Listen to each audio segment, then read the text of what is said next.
Hello everybody, and welcome to the ILO's Future of Work podcast. I'm Khadija Diallo, your host for today. This year is the 25th anniversary of the adoption of the ILO Maternity Protection Convention. On this occasion, the ILO issued a new paper called Closing the Gender Gap in Paid Parental Leaves. The convention mandates a minimum of 14 weeks of maternity leave, with its recommendation number 191 encouraging extension to 18 weeks. It calls for adequate income security and maternal and child health protection through collective financing. Oman has been leading on this in the Arab region. It has adopted paternity leave and has put in place an innovative financing model to support both maternal and paternal leave. Now, I'm joined today by Laura Addati, our maternity protection and work family specialist at the ILO Gender Equality, Diversity and Inclusion Unit, and my homonym Khadija Al Mawali, our Omani government specialist. Laura and Khadija, welcome to the podcast. Thank you, Khadija. Thank you so much. To start off with Laura, at the global level, there is a disparity of 5 months, which is like 20.5 weeks of paid parental leave. Tell us, what is the current state of affairs in the world on paid paternity leave? The ILO brief finds that in 2024, the gender gap in paid parental leave was on average 5 months across the 186 countries for which the ILO has data. This gap measures the difference between the total paid maternity and parental leave available to mothers and the total paid paternity and parental leave that is reserved for fathers by law. So this gap is explained by the fact that women are entitled to around 25 weeks of paid parental leave, while men get just 2.2 weeks. So the gaps reflects the way the laws on maternity, paternity, and parental leave have progressed over the years. What we find, on the one hand, there has been improvement on maternity protection. Since the adoption of Convention 183 on maternity protection 25 years ago, the average duration of paid maternity leave globally has increased from around 13 weeks to 18 weeks, according to the recommendation. So we see a clear and positive impact of international labor standards in national laws.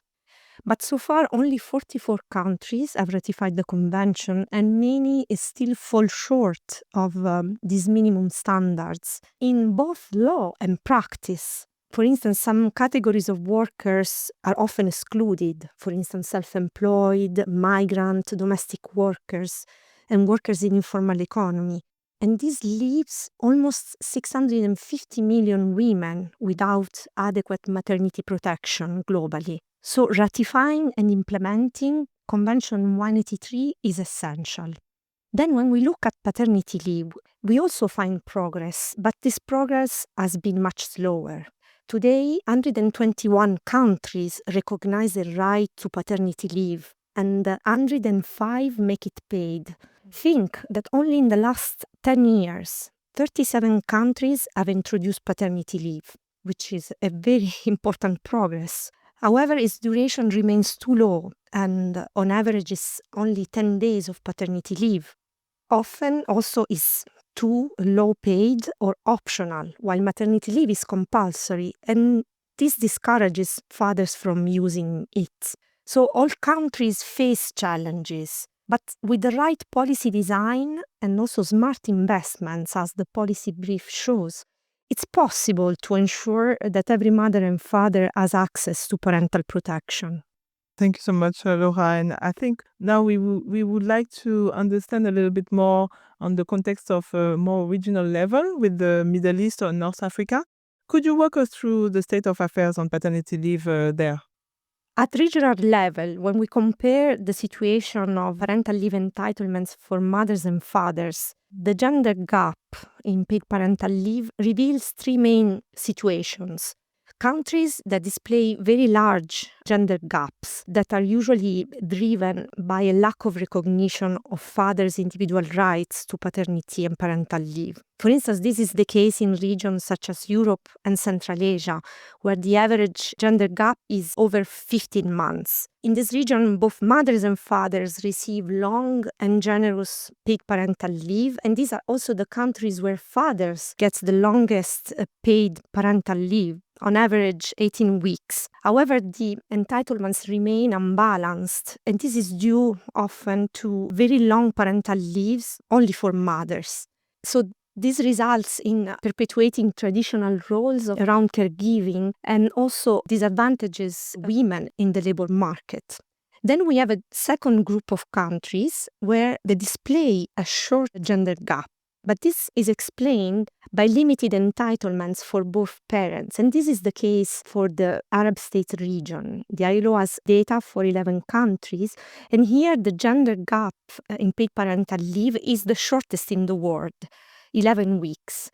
This is explained by the fact that women receive a little bit more than 11 weeks and fathers only 2 days. So the gap is short, but this is because both mothers and fathers receive inadequate parental leave. And we haven't registered any ratification of Convention 183 in the region.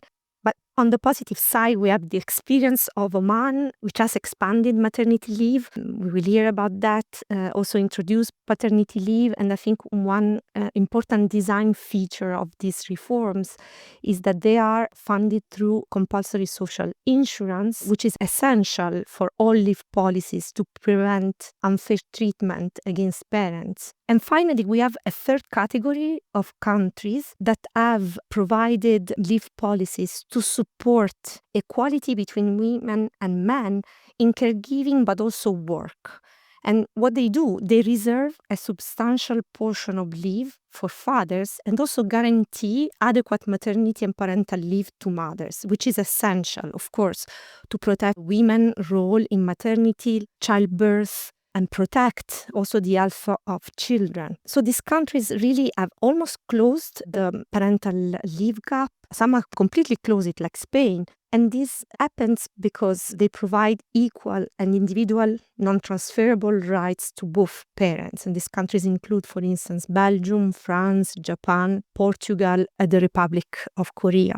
Khadija, could you walk us through how parental leave works in Oman today? The recently adopted legislation on paternity leave and who benefits from it? Thank you for your invitation. And of course, very glad to share Oman's experience in this important context. Kicking off the answer with the new legislation, which is the 2023 legislation, which has significantly modified the maternity and paternity leave framework in Oman. Both leaves are stipulated in labor law, which has introduced the formal period of entitlement, 7 days for paternity and 98 days for maternity. Also, the complementary social protection law, which created the funding and administration structure by Social Protection Fund, making the system financially sustainable and inclusive. These reformations reflect the progression movement of Oman in the GCC, and we can say it is counted as a historic milestone in the region as well. For the leave allowance, actually is paid to the insured father or mother at rate of 100% of the full wage without maximum cap, after, of course, deducting the insured father or mother contribution. I'd like to say that according to the social protection law, the provisions apply to all Omanis working in various sectors, military or private, etc., including different type of contracts, and all non-Omanis employed in any administrative unit or private sector. We are wondering also what motivated Oman to take this step to adopt this new legislation. Actually, Oman adopted the new parental leave legislation to modernize its law, promote gender equality, support working families, and of course, align with the international standards. The collective financing model was chosen, in fact, to spread the cost across employer through the Social Protection Fund. This means that shifting the full cost burden away from employer and making it more sustainable. This, of course, will reduce the financial burden on individual companies and smaller businesses. Not only this, but also providing health prevention to the mother and child, enhancing the involvement of Omani women in the labor market. Last but not least, unite the insurance system in Oman to be ranked among the top countries in social insurance. The report makes a strong case for paternity leave, which is actually great, saying it's essential for gender equality at work that when fathers share responsibilities, it boosts women's participation and earnings, and that employers also benefit from a more stable and talented workforce. From your perspective, Laura, why does this matter so much, and what should we be keeping in mind as we look into the future?